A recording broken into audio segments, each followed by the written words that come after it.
Hello friends, it's Jean from the Inky Studio. So good to see you stop by today. We are in part 4 of working on this accordion journal. If you missed the construction of this so far, I'm going to link down below my playlist that you can view, plus you can take advantage of the free digital download that's available. That is actually the cover here. And so far we have gotten these pages done. And if you are following along, we're going to be doing 2 more of these sections. So for the next section, I went ahead and I sewed them together, but you of course can glue these. They do not have to be sewn. And I left the bottom opened so that I'm going to have a tag that pulls out from the bottom inside between these 2 pieces. And for the top, I have an image here that I really like. And this is a page from a journal kit from Ephemera's Garden. And it is, I think it's the Lady Faye's journal kit. And it is I've reduced it just a little bit so that it has sort of like this tag image here. You can get any size you want.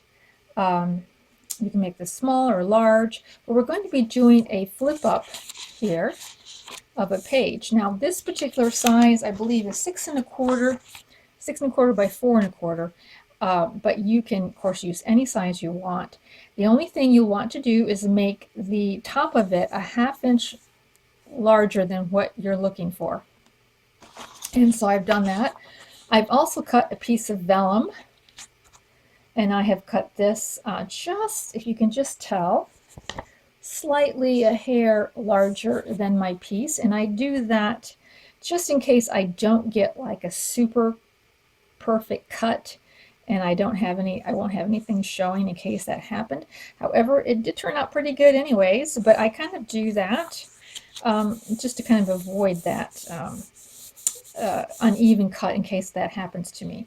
So now we've got these 2 pieces. What I'm going to be doing is, I think that having this vellum gives us an opportunity to do something interesting on that flip over. So the first thing I'm going to do here is I'm going to take some washi tape, and I always kind of put my finger on it a few times so that I know that it won't stick, because sometimes washi tape will tear away on your page. I've had that happen a little bit. So I'm going to put the vellum over it now. So what we're going to be doing is I'm going to be using this stamp. It's an oldie but goodie from 2007, Stampin' Up. Well, it's been a minute, right? I'm going to be using this stamp, and I'm just going to be going onto the edges, probably one down here, one up in this area, maybe a small one there. I don't want to, cover up the nest too much. That is sort of the area that I want to be a focal point. And what I'm going to be doing is I'm going to be embossing with some embossing powder. And I have some white here that I'll be using. And of course you'll need the embossing stamp pad and a heat gun. It's not essential, but I do have one of these little chalky pads that you can put over it to keep the embossing powder from sticking too much where it should not stick. I'm going to put that on there. Now, if you don't have these particular things to do embossing with, you can just do stamping. But I would recommend that you get like a StazOn ink for the stamping. And also, it's going to take some time for drying if you do choose to do that. Now, I know many of you have already done heat embossing, but in case you have not, you'll need a special pad to put on a substance. I wouldn't call it an ink necessarily, but a substance that does not dry fast onto your stamp pad, onto your stamp, so that when you put it down, it'll stay wet for you long enough to put your embossing powder on. Now you can also use pigment ink which is different than water-based ink, of course. The pigment ink does not dry fast, and you could use a color of an ink with this process and then put a clear embossing powder over it, and that would give you the same results. Now just sprinkle your embossing powder over those areas, and then I am going to shake off the excess into this little container, which has a funnel on the end so that I can put it all back again into the jar. I'm using my finger to get off some excess powder, but a little paintbrush would be really helpful too. Now here I am. I spent a much more time heat gunning it than I am showing here, but you'll want to make sure that everything is melted when you get done. And now I'm going to put a little line of glue right here at the very top on the front of that card there, and lay down my vellum over it. Now some of the ink will be showing, but don't worry about it, we won't see that. Now I'm going to score it a 1/2 inch. Remember, we cut it a 1/2 inch taller than we needed. We're going to go ahead and score that. And of course you don't need a scoreboard. You can use a ruler and a stylus or even a butter knife to kind of get that fold started for you.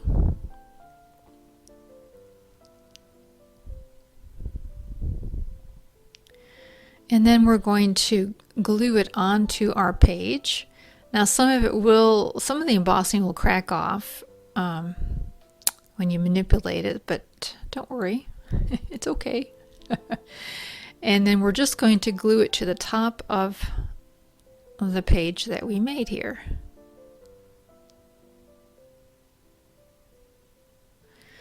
And so now you have a nice flip.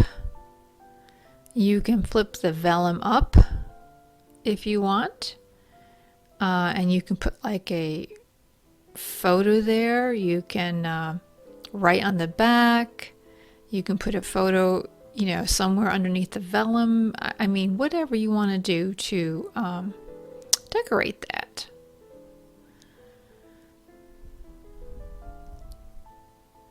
So now we're going to do another technique, which is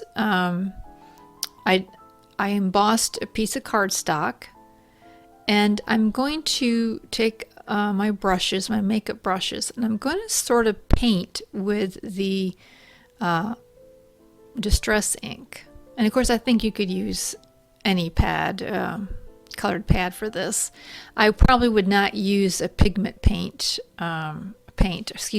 pad, but water-based one is great.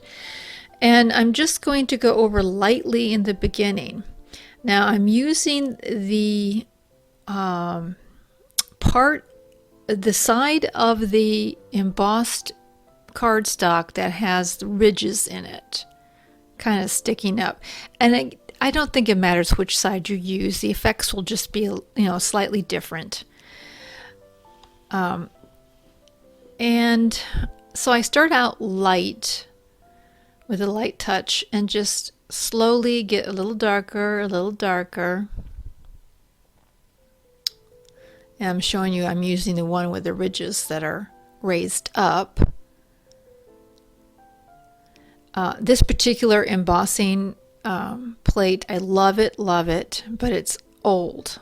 And I will show you towards the end where it's from.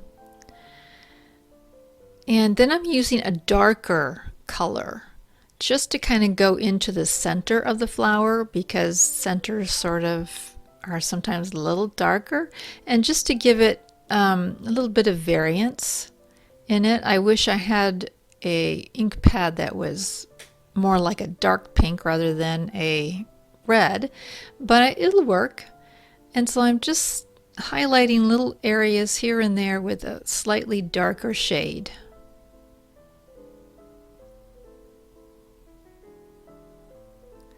And of course, like I say, you want to start out light and just darken it up as you go.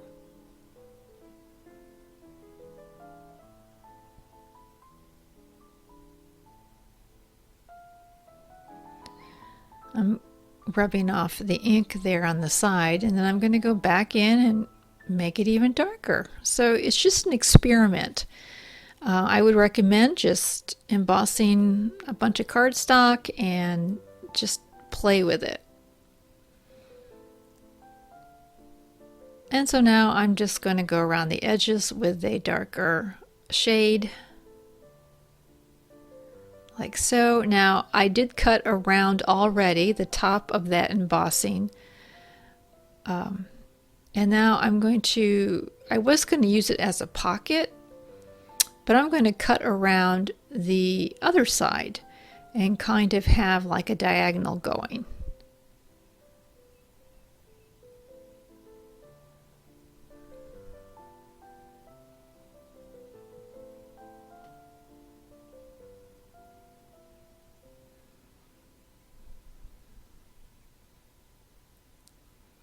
And it just gives it sort of a blush shade on it. Now here is a Tim Holtz embossing plate, and here I used two colors. I used the green and the pink there. I took the pink and embossed, or excuse me, went over the brush on the larger flowers and just went with the green on the inside. I did go over those darker flowers with vintage ink, but I did not like it. And yeah, it was an experiment. What can you say? And so you can use either side, get different effects of it. You can also, here's a damask, and I just kind of randomly did different parts of it, different colors. I mean, you just play with it. You can play with white cardstock, with vanilla cardstock. And if you have no colors, then you can play around with just a distressing ink. This is a vintage photo. And again, I just start out really light, and then I don't really want everything.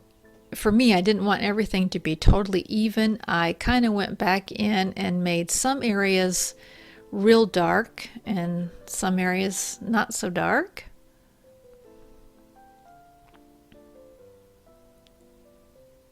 Just sort of give it a randomness to it. And I know that the lighting is making everything look a little washed out, so it's not so easy to appreciate the subtlety of it. But you just play, right? You just play around.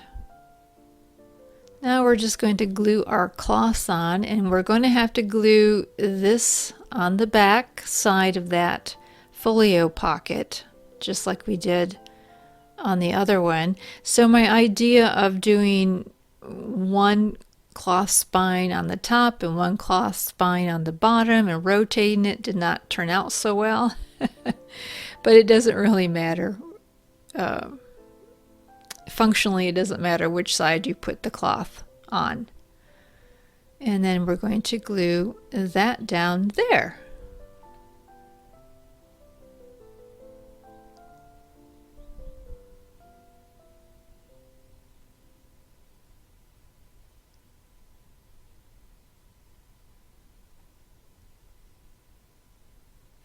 All right, I have glued this on. I have cut it out at a diagonal. I've glued it down here and here, and so it's made a nice little cute pocket. Now, just in case you're curious, because I know I've had this for ages and ages, but there might be this available on eBay. I don't know, but this is from Stampin' Up, and it's part of the Sizzix Big Shot. There isn't any. There is these barcodes down here.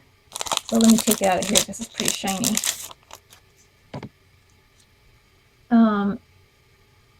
That is really all I have to give you any kind of idea about it. So, yeah, just there is no name on here.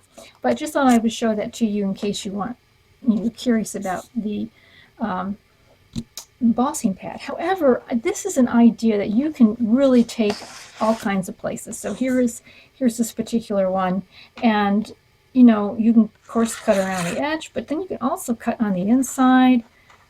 Just kind of follow some patterns around and create sort of a diagonal that way. You know, you can just look at your embossing pads and kind of imagine different ways of creating an irregular pattern around it.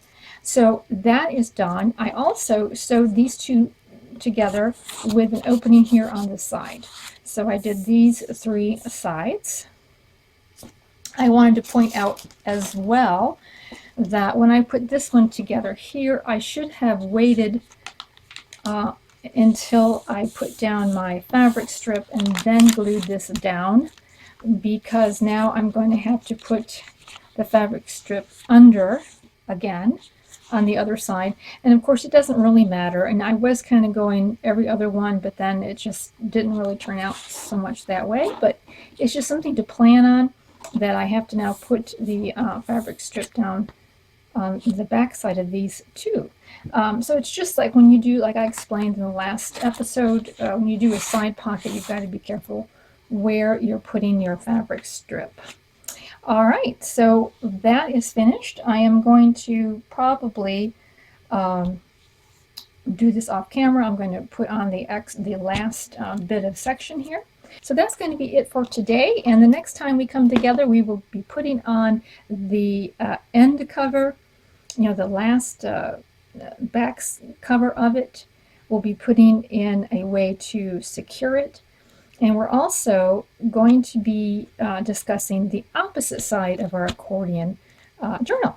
So thank you so much for viewing. I hope you subscribe, and please like this video if you enjoy it. That helps me out so much. And we will talk to you later. Take care. Bye.